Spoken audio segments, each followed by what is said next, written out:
Me da mucho gusto volver a saludarte en esta nuestra reunión de estudio bíblico. Qué bueno que estás con nosotros. Agradezco a Dios que en este tiempo estamos aprendiendo, me parece, tú y yo, cosas nuevas en nuestra vida, y una de ellas es poder entender que la vida en el Señor no se detiene en medio de las circunstancias, sino que opera a través de ellas. Hoy tenemos la oportunidad de llegar a diferentes personas, más personas que cuando inclusive estamos juntos en el auditorio de nuestra congregación. Tenemos la oportunidad de que la enseñanza la vean no solamente los que podemos estar juntos en nuestro auditorio, los que nos ha conseguido el Señor, sino más personas a lo largo de la semana. Solo para que te des una idea de lo que estoy diciendo, los días domingo tenemos en las visualizaciones de los videos arriba de 1,000 personas en cada una de las visualizaciones. Hemos pasado en algunos de ellos las 2,000 personas a lo largo de la semana. Y eso es muy interesante porque en medio de lo que vivimos, estamos aprendiendo cosas nuevas. Bien, pues me da mucho gusto, como te dije, estar juntos para nuestro estudio. Nos hemos abocado a mirar el tema de Cristo en el Antiguo Testamento, cómo se ve la persona de nuestro Señor y de nuestro Salvador en el Antiguo Testamento, cómo aprendemos de los tipos y figuras que representan personas, funciones, oficios, propósitos. Y ya hemos visto algunos de ellos, ¿verdad? Si has estado tú desde el principio y si apenas hoy te estás enterando de este estudio, puedes mirar en el listado de los videos, nuestros estudios anteriores, para que puedas tener cada uno de ellos, deseando que sean de utilidad para tu fe en tu interior, pero también para la practicidad de las verdades bíblicas en nuestra vida. Quiero pedirte que te tomes un momentito y el día de hoy comentes en qué te ha servido estos estudios, alguno de de las cosas que he señalado, alguno de los personajes que hemos utilizado para conocer la obra de nuestro Señor Jesús. Tú comparte, por favor. Quiero saber en qué te ha servido de manera particular, de manera muy específica. Tal vez puedes compartir cómo lo has aplicado en estas semanas de manera muy particular. Eso sería muy bueno saberlo. ¿Por qué? Porque si nosotros estudiamos cosas que nos asombran, nos admiran, nos enamoran del Señor, pero no se convierten en algo práctico, pues entonces estamos siendo nada más un poco románticos, pero no debemos de dejarlo ahí. Por eso Santiago nos exhorta, nos anima y dice que debemos de ser hacedores y no solamente oidores de la palabra de Dios. Así que tómate un momentito y te pido que antes de terminar este estudio me dejes saber cómo te ha servido, ¿verdad? Ponme ahí una pequeña frase, no es a poner todo tu testimonio, que no nos dará tiempo de tanto, pero sí cómo te ha servido. Tal personaje me habló esto, tal personaje me enseñó esto, me di cuenta de esto, alentó mi fe. En fin, por favor, te invito a que lo hagas. Y no te olvides de, en este mismo instante, compartir con 3 personas, tal vez, amigos, familiares. Mándale un mensaje, comparte la transmisión que estamos teniendo para que podamos no solamente recibir, sino ser un canal para otros. Bien, pues voy a leer nuevamente Lucas capítulo 24, ha sido nuestro texto base y lo estaré leyendo y recordando algunas cosas importantes, y luego nos vamos a ir con las 2 figuras más o los 2 tipos más que queremos mirar, que son Noé y el arca. Dice Lucas 24, versículos 44 y 45. Entonces dijo: cuando estaba con ustedes antes, les dije que tenía que cumplirse todo lo escrito acerca de mí en la ley de Moisés, en los profetas y en los salmos. Entonces les abrió la mente para que entendieran las escrituras. Otra vez te recuerdo, para abrazar las Escrituras, creerlas y que algo ocurra en nuestro interior, necesitamos la obra del Señor sobre nosotros. El asunto de la palabra de Dios no solo es un asunto de inteligencia natural, sino es un asunto de fe. Por eso, al que no cree la Biblia le es ridícula en muchos sentidos. No se puede comprender como siendo un Dios bueno, daba órdenes como a raer de la tierra al hombre o como acabar con un pueblo, porque choca ante la inteligencia. Pero el asunto de la fe nos permite entender que si Dios es bueno, también es soberano.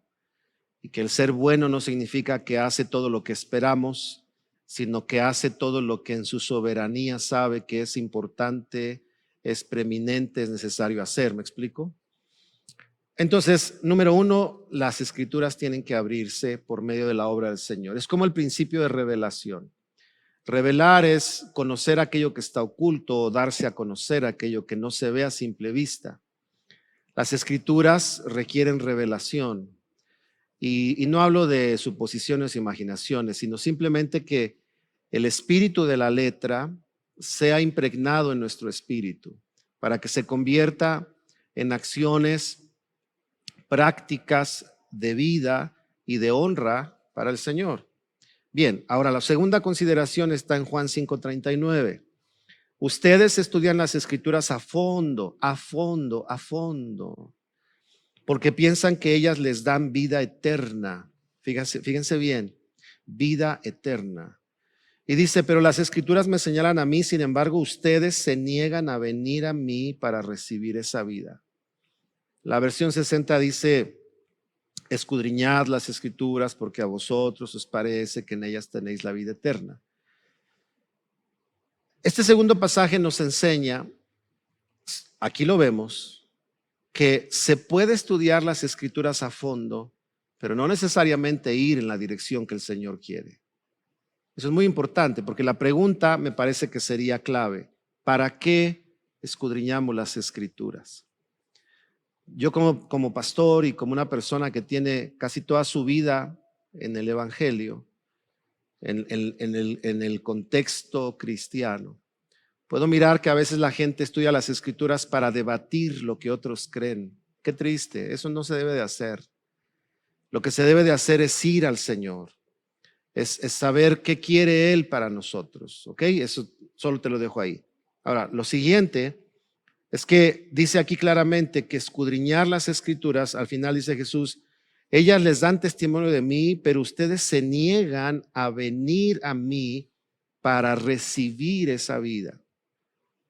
Así que entonces nos damos cuenta que el considerar las escrituras, conocer la obra del Señor, nos dirige hacia la voluntad de Dios, que es recibir su vida. Si recibimos su vida, recibimos sus principios, sus valores, sus normas. Y cuando hablo de normas, no hablo de estar atados, sino de ser conducidos por su palabra. Y cuando nosotros estudiamos las escrituras de esa manera, lo que el Señor quiere es que recibamos su vida, es decir, que reflejemos su vida. Número dos, además de recibir todo lo que ya mencioné, dos, reflejamos la vida del Señor. Ahora, lo importante, lo interesante en este pasaje es que dice aquí que al leer las escrituras debemos rendirle al Señor lo que Él quiere para nosotros. Es tan interesante que a veces queremos estudiar las escrituras para encontrar lo que queremos encontrar, en lugar de leer las escrituras para decir, Señor, lo que quiero es lo que tú quieres para mí. Y eso que tú quieres para mí es tu vida. Y esa vida es para que yo la refleje. En otras palabras, para que yo te refleje a ti. Así que entonces, mucho cuidado con estudiar la Biblia para conocer ciertos temas, ciertas profundidades, como algunos le llaman, y terminemos desacreditando a unos, señalando a otros, dividiéndonos con otros, criticando a otros, inclusive de la misma familia. No hagamos eso. Es un llamado que te hago a ti para que siempre lo cuides. Cada vez que estudies la escritura, si tú estás leyendo la escritura de manera productiva y que agrade a Dios, te vas a dar cuenta a través de esto, que no lo usas para ver quién está bien, quién está mal, no lo usas para diferir de otros, sino que vas a descubrir, Señor, ¿qué quieres de mí? ¿Qué vida tuya, qué de tu vida quieres de mí en esto que estoy estudiando? ¿Ok? Quiero dejarte eso. Y como te has dado cuenta, este pasaje lo hemos usado en cada inicio y siempre descubrimos una perspectiva que enriquece nuestra manera de estudiar la palabra de Dios. Pues bien, vamos con Noé.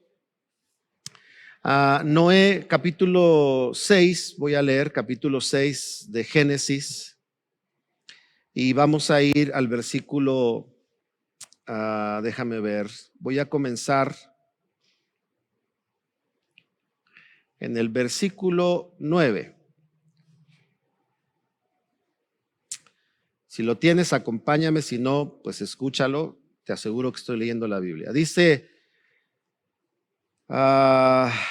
Génesis 6, versículo 9. Este es el relato de Noé y su familia, dice aquí. Noé era un hombre justo, la única persona intachable que vivía en la tierra en ese tiempo. Imagínate, la única. Cuando dice intachable, no quiere decir perfecta, aunque algunas versiones, como la 60, si no me equivoco, habla de perfección, sino que habla de tener en su vida la consideración y la conciencia de Dios. A eso se refiere. Luego dice, en la tierra en ese tiempo, y anduvo en íntima comunión con Dios. Noé fue padre de 3 hijos, Sem, Cam y Jafet. Ahora bien, Dios vio que la tierra se había corrompido y estaba llena de violencia. Dios observó toda la corrupción que había en el mundo porque todos en la tierra eran corruptos. Entonces Dios dijo a Noé, he decidido destruir a todas las criaturas vivientes, en otras palabras, he decidido un juicio sobre la tierra, porque han llenado la tierra de violencia. Es así es, los borraré a todos y también destruiré la tierra. Hasta ahí vamos a leer. Este pasaje nos relata la persona o nos hace ver la persona de Noé, aunque está relatado desde su nacimiento en el capítulo anterior, capítulo 5 de Génesis. Y lo primero que quiero resaltar de este personaje es su nombre. ¿Qué significa el nombre de Noé? Si tú ves el capítulo 5, versículo 28 y 29, dice claramente que el nombre de Noé significa descanso o tranquilidad, o más bien hace alusión a esto, porque él traerá descanso a los hombres. Número 1, Noé tipifica a Jesús porque él es el que iba a traer el verdadero descanso y alivio sobre la humanidad. En ese sentido, nosotros leemos Mateo capítulo 11, versículo 28 al 30, y dice estas palabras. Luego dijo Jesús, vengan a mí todos los que están cansados y llevan cargas pesadas, y yo les haré descanso. Después dice, pónganse mi yugo, déjenme enseñarles por qué yo soy humilde y tierno de corazón, y encontrarán descanso para el alma. Pues mi yugo es fácil de llevar y la carga que les doy es liviana. Descanso, dice aquí. Así que número 1, Noé tipifica a Jesús porque su nombre representa descanso. Esa era la declaración que hace su padre sobre de él cuando iba a nacer, porque él nos traerá descanso. Dice ahí, es más, si quieres vamos a leerlo.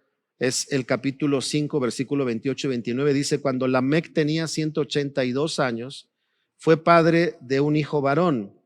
Lamec, el padre de Noé, le puso por nombre a su hijo Noé, porque dijo que él nos traiga alivio de nuestro trabajo y de la penosa labor de cultivar esta tierra que el Señor ha maldecido. ¿Recuerdas que el Señor le hizo saber a Adán que a causa del pecado vendría una maldición sobre la tierra? Hoy nosotros vemos el efecto de esa maldición. Hoy estamos, como decía yo la semana pasada, en alguno de los temas que compartí, ya no recuerdo cuál. Yo decía que el resultado que hoy vemos, o lo que hoy estamos atravesando, como lo es la posible enfermedad por un virus, es el resultado de haberse alejado de Dios ahí en el huerto del Edén, donde vino esta caída, y entonces el pecado afectó la tierra, y entonces el Señor, con un justo juicio, declaró una maldición como efecto de ese pecado. No es que Dios lo deseara, sino que el pecado le dio entrada a eso. Y yo decía acerca del virus, el virus no refleja que Dios no nos ama. El virus nos recuerda que el pecado nos alejó de Dios, pero también nos recuerda que la gracia del Señor, como lo es Noé, nos da descanso. Por eso, en medio de las situaciones que hoy vivimos, si recordamos que Noé estaba figurando la obra de Cristo para traer descanso en la relación o por causa del pecado y en la relación con Dios, desde luego entonces encontramos descanso en Él. Así que número uno, el nombre nos habla de descanso, y después con claridad Mateo nos hace saber las palabras de Cristo: vengan a mí, que les puedo dar descanso para el alma. Ahora, recuerda que siempre estamos viendo tres cosas básicas: lo que dice la Biblia del personaje, donde vemos el tipo y figura de Jesús; luego, cómo lo vemos en Jesús; y número tres, cómo lo aplicamos a nuestras vidas. Y entonces, para que nosotros apliquemos esta verdad en nuestras vidas, déjame leerte Isaías 52, versículo 7, que dice: qué hermosos son sobre los montes los pies del mensajero, que trae buenas noticias de paz y de salvación, las noticias de que el Dios de Israel reina. Fíjate bien, aquí dice que las buenas noticias están ligadas a saber quién es el rey y qué es lo que hace. El rey de Israel reina, está en operación, es vigente, no reinó, no reinará, reina, tiempo presente. Nosotros tenemos palabras de paz y de esperanza, aún en medio de tiempos difíciles, cuando nuestro corazón tiene claro que nuestro Dios reina. No reina la inseguridad en medio de la pandemia que hay. No reina el pavor y el temor. No debe reinar eso. Cuando eso reina, las palabras de nuestra boca no son de paz. Pueden ser de incertidumbre. Ay, manito, ¿qué crees que pase? Ay, hermano, ¿qué crees que va? Ay, amigo, ¿cómo crees que vamos a salir de esto? Y tú crees que podamos levantarnos. Pero cuando nosotros sabemos que el Señor reina, que Él está en su trono como siempre, es decir, posicionado en autoridad sobre todo, nuestro corazón va a tener tranquilidad y paz, aunque alrededor haya incertidumbres. No está basada la certidumbre en el dinero, en el trabajo. Creo que una de las grandes experiencias que estamos teniendo el día de hoy es comprobar verdaderamente en nuestro corazón que nuestra esperanza y nuestra confianza es en Dios. La Biblia dice que algunos confían en sus carros y otros en sus caballos, pero nosotros en Jehová de los ejércitos. Lo que podemos comparar al día de hoy y decir, bueno, es que ellos están tranquilos porque ganan millones. Ellos están tranquilos porque tienen cuentas en el banco. Pero uno que vive al día, que es la frase de hoy, ¿verdad? Vivimos al día. Para ellos, Jesús se levanta y dice, hey, yo soy descanso para ustedes, alivio para su intranquilidad. Yo te aseguro que lo que dice la palabra de Dios es real y dice lo siguiente: no he visto justo desamparado ni su simiente que mendigue pan. Yo te quiero dar palabras de buenas noticias. Sí, claro, estamos en un tiempo difícil, pero la buena noticia es que no estamos solos. Dios está con nosotros. No solo Dios está con nosotros, que eso es suficiente, sino que nos da compañerismo para alentarnos los unos a los otros. No solamente eso, sino que nos da fuerza para enfrentar, fuerza física y fuerza interna para enfrentar este tiempo, para sobrellevar la temporada de aislamiento como la estamos viviendo, por una razón, porque el Señor es nuestro descanso. Ahora, cuando Él entonces es claro que nos da descanso, nuestras palabras hablarán palabras de aliento y de ánimo. Así que la reflexión que te dejo de este primer punto es: ¿qué tipo de palabras salen de nuestra boca? Ahora, no nos equivoquemos, Cuando digo palabras de descanso y de ánimo, no estoy diciendo que andemos cantando todo el tiempo y que todo suene bonito. A veces tenemos que dar una palabra difícil, a veces tenemos que dar una palabra confrontadora, pero lo que vamos a buscar con esa palabra, si sabemos que el Señor reina y dejamos que reine en nuestro corazón, serán palabras de paz al final. ¿Alguna vez has ido al médico con una herida? Recuerdo una vez haberme caído y golpeado en la cabeza y haberme abierto la cabeza. Y pues bueno, yo me lavé ahí con así como tú y yo nos lavamos y ya nos echamos agüita y decimos, ya me lavé. Pues cuando llegué al doctor, si te ha pasado algo similar, los doctores te toman sin ningún miramiento, toman el hisopo con el que te van a lavar y te empiezan a restregar y a tallar. Y tú, porque eres cristiano, no le dices palabras feas, pero te duele, y ese momento difícil es para que tengas descanso, para que la herida no se vaya a convertir en alguna infección y después en un problema mayor. A eso me refiero. Dar palabras de ánimo y de descanso no es decir palabras bonitas y endulzar las cosas. A veces tenemos que decir palabras, como dije, tan crudas o tan confrontadoras, pero si el Señor reina acá, lo que vamos a provocar es paz al final en medio de las situaciones. El tema no es cómo comunicar, ese es otro tema y hay que aprender varias cosas porque a veces perdemos de vista el cómo comunicar, pero el asunto es, si el Señor nos enseña que no es descanso, Jesús dijo que Él nos daría descanso, entonces tú y yo debemos de ser recipientes de su descanso, alivio, pero también canales de descanso para otros. Lo eres cuando compartes a alguien de Jesús y Jesús llega a su vida, entonces le da descanso a su alma. Lo eres cuando le das una palabra de aliento a alguien. Lo eres cuando le das una palabra de ánimo, cuando tú sabes que nadie lo anima, que todos lo critican, que todos lo señalan, que todos parece que quieren verlo derrotado, y tú te separas de ese tipo de comentarios y vas y le das una palabra de reconocimiento. ¿Te has fijado hoy en día? Bueno, no, si no te has fijado ni lo busques, pero yo veo en las redes sociales cómo hay gente que se levanta a criticar todo. Esas no son gente que entiende lo que estoy diciendo. La gente que entiende lo que estoy diciendo va a dar una palabra que termine siendo de descanso.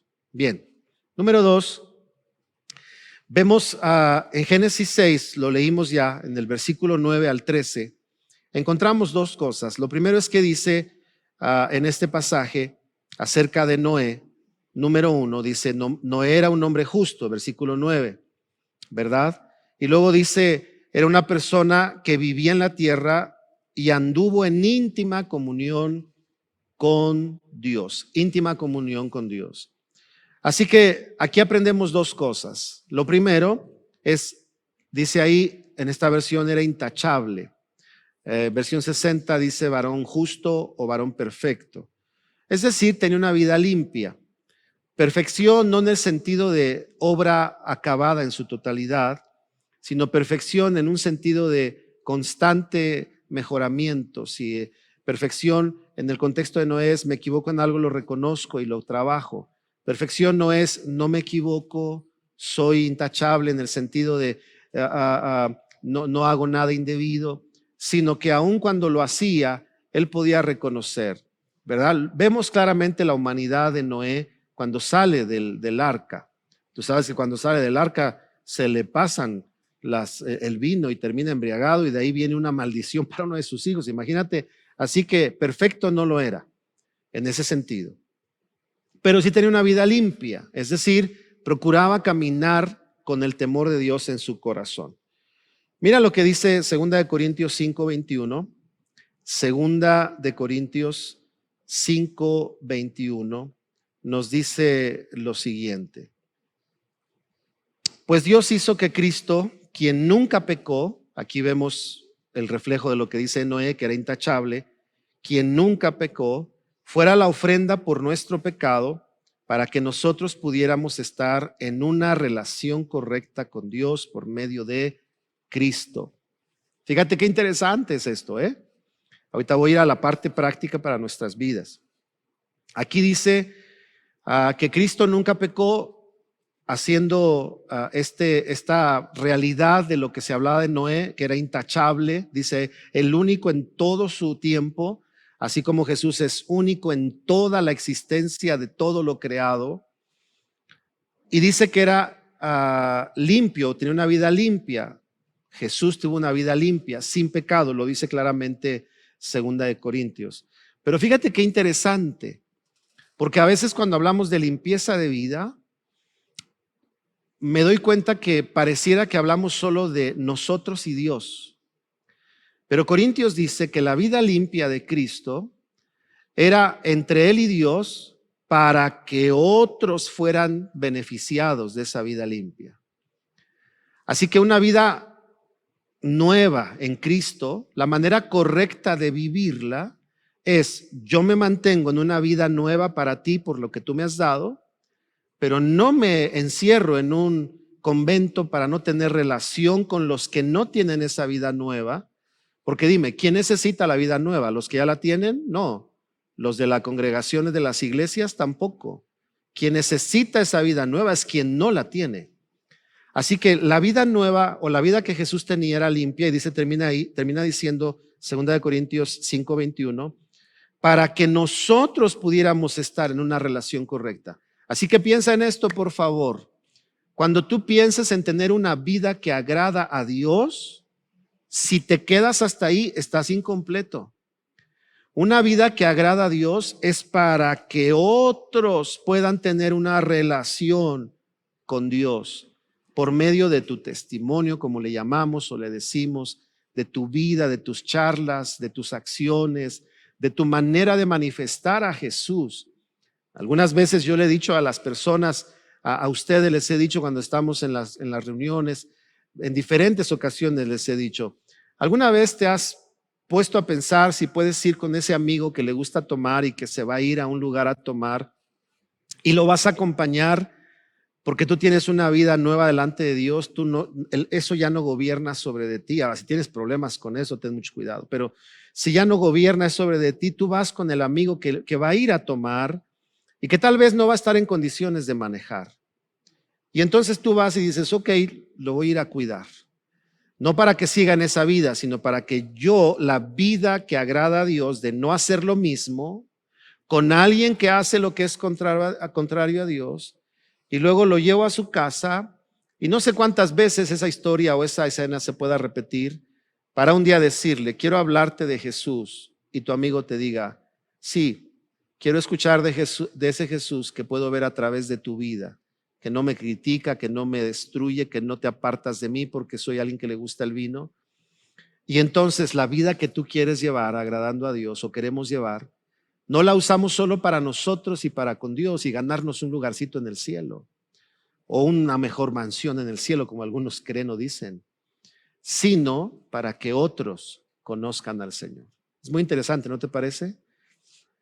Yo escucho a mucha gente a lo largo de todos mis años que llevo como pastor y como cristiano, y yo mismo lo llegué a hacer, pensar en una vida que agrada a Dios en una sola línea, Dios y yo.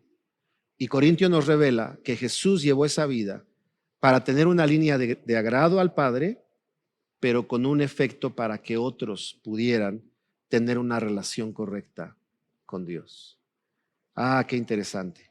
Así que entonces, Noé, una vida limpia, Cristo, una vida limpia, y a nosotros se nos invita y se nos llama a vivir una vida en novedad de vida o una vida limpia. Mira lo que dice Romanos 6, versículo 4. Voy a leer del 1 al 4. Ahora bien, ¿deberíamos seguir pecando para que Dios nos muestre más y más su gracia maravillosa? Y responde Pablo, por supuesto que no. Nosotros hemos muerto al pecado. Entonces, ¿cómo es posible que sigamos viviendo en pecado?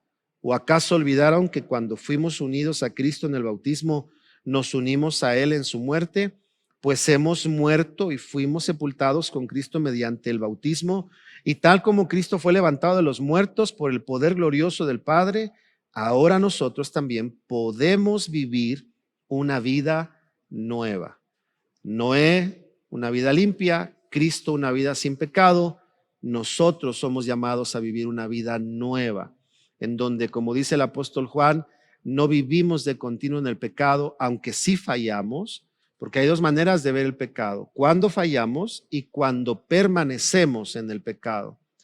Esta, la segunda, no permanecer en el pecado, es lo que podemos nosotros, o en los pecados, es lo que podemos nosotros hacer en una novedad de vida. ¿Sí me explico? Tú y yo hemos fallado. Hay dos maneras de pecar: omitir y transgreder. Lo que sabemos que es bueno y no lo hacemos, dice la Biblia, es tomado como pecado. Lo que no debemos hacer y lo hacemos es pecado. Algunos mentimos pecamos por mentir, otros por no hacer lo que debemos de hacer. ¿Cuándo fue la última vez que hablaste de alguien a sus espaldas? Eso es pecado, eso no está bien. En fin, todos fallamos, pero el Espíritu Santo nos habla: hey, no hagas eso. Entonces tú lo corriges y caminas en esa novedad de vida. ¿Me explico? Ese es el llamado que tenemos en Cristo. Ahora repito, ¿para qué vivir esa vida nueva? No es para tener estrellita en la frente. No es para que cuando lleguemos al cielo o aquí en la tierra el Señor nos mande fanfarrias y hurras y serpentinas. Ahí va mi hijo que es tan bueno. No, no es para eso. Es para que otros puedan tener una relación con Dios. Si nosotros no vemos nuestra novedad de vida de esa manera, estamos siendo demasiado egoístas. Estamos siendo cortos en nuestra manera de verlo, ¿ok? Así que tenemos que mirar en Noé la figura de Cristo y en Cristo el ejemplo a seguir en una novedad de vida. Número 3, y vamos a comenzar a cerrar. Número 3, ¿qué aprendemos además de una vida limpia? Lo leí ya en el versículo 9 y 10. Dice que andaba en comunión íntima con el Señor.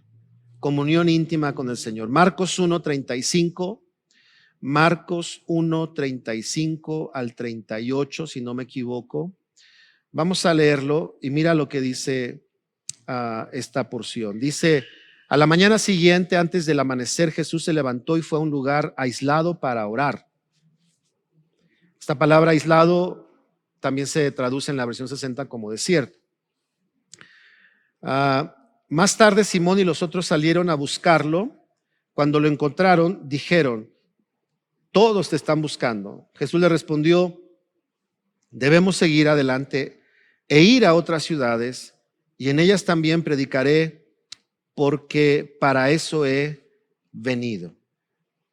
¿Qué hacía Jesús? Muy de mañana se levantaba a orar, antes del amanecer, es decir, todavía estaba oscuro.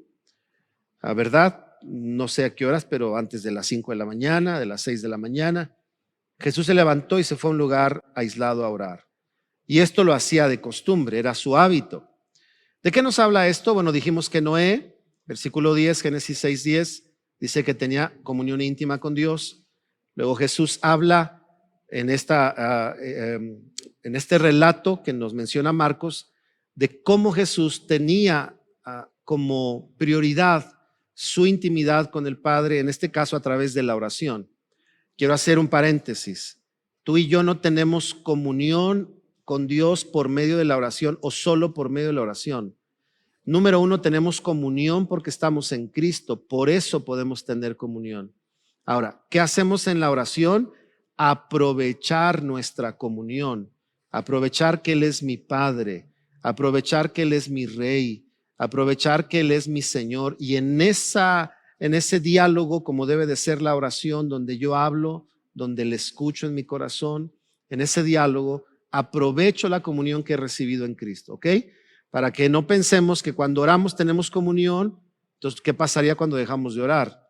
¿La perdemos o qué pasa? No, tenemos una comunión en Cristo, y cuando leemos la Biblia, oramos, adoramos, ayunamos, disfrutamos la comunión, no la construimos, la disfrutamos, la descubrimos. Jesús iba a orar porque tenía comunión con el Padre. Así que vemos en la vida de Noé que él caminaba en comunión íntima. Luego Jesús caminaba en comunión íntima con el Padre. ¿Cuál es entonces la enseñanza o cuál es entonces para nosotros la exhortación? Pues a caminar en esa comunión con Dios, y como lo muestra Marcos, salió de orar y le dijo a sus discípulos: tengo que seguir predicando porque para eso he venido. Entonces aquí vemos uno de los objetivos primordiales de la comunión con Dios. ¿Cuál es? Seguir activos, número uno, en la voluntad de Dios, y número dos, en el propósito de nuestra estadía en la tierra. Creo que lo dije en las predicaciones anteriores que hemos estado teniendo ahora a distancia, y les decía, nuestra vida en la tierra, lo dije en el estudio anterior, fue cuando hablábamos de Abel y de Seth, tiene un propósito más grande que el hecho de conseguir cosas en la tierra. Por eso Pablo miraba hacia la eternidad y decía: hagamos tesoros en el cielo. Bien, pues entonces Noé nos habla de un caminar íntimo con Dios. Jesús lo tenía, y tú y yo somos llamados a tener una comunión íntima, o a aprovechar la comunión con Dios para llevarla a una intimidad en nuestras vidas a través de la oración, de la palabra de Dios, de la adoración, pero a través de la vida continua. Esta frase de entrar a la presencia de Dios a mí no me gusta mucho, porque si entramos es porque nos salimos. Y la pregunta es: ¿a qué horas te saliste? ¿O a qué horas me salí? Yo alguna vez explicaba y decía: estar en la presencia de Dios no significa que alguna canción me hace llegar, que algún mensaje me hace llegar, sino estar en la presencia de Dios es vivir conscientes de que no podemos escapar de su presencia. Lo decía el salmista, lo decía David. Y número dos, entonces vivir conscientes de aprovechar esa comunión con Dios. Por último, y con esto cierro, porque se me ha terminado el tiempo,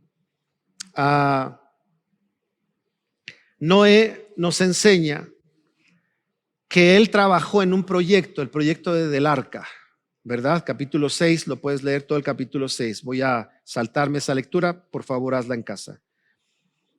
Y dice que él trabajó para construir el diseño que Dios le había dado. Así que el arca, el trabajo que él tuvo, 120 años, segunda de Pedro, capítulo 2, verso 5, nos dice eso. Léelo, por favor. Segunda de Pedro 2, 5. No, te lo voy a leer y con esto voy a cerrar. Segunda de Pedro 2, 2, 5.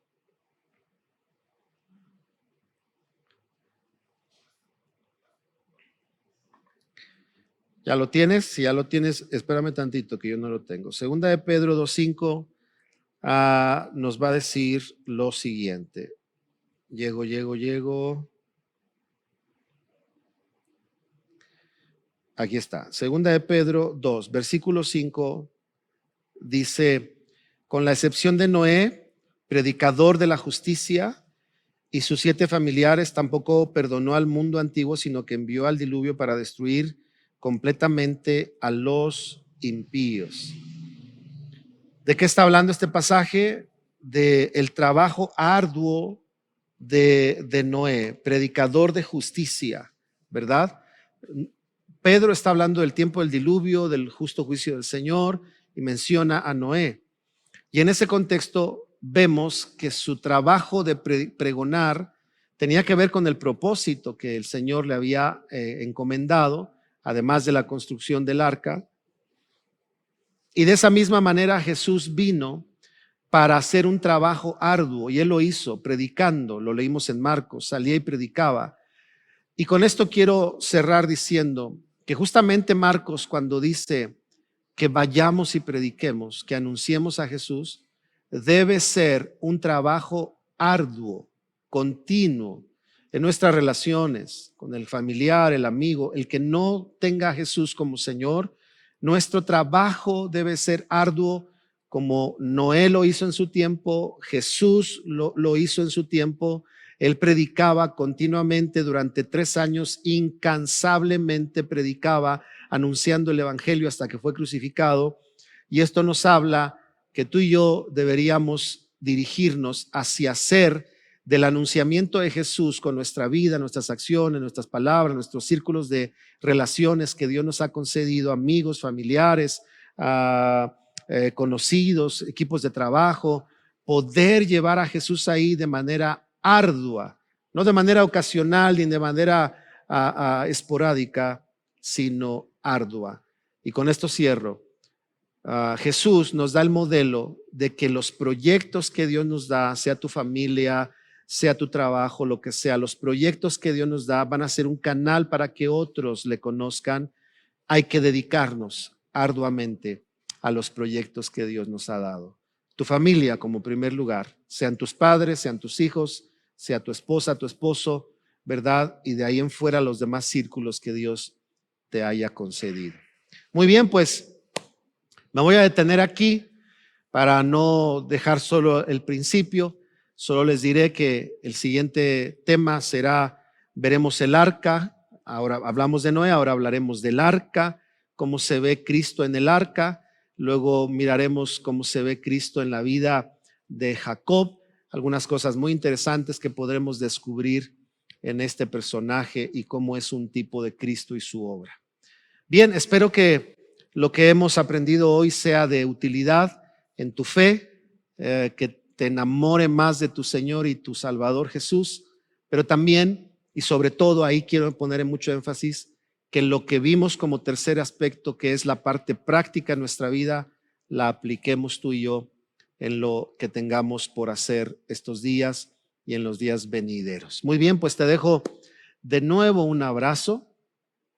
Aprovechemos este tiempo, por favor, compártelo otra vez, te lo pido con alguien y no olvides poner cómo ha sido de utilidad este estudio para tu vida, para tu fe y para cosas prácticas de la vida. Que Dios te bendiga. Nos vemos en nuestro siguiente día de estudio. Hasta luego.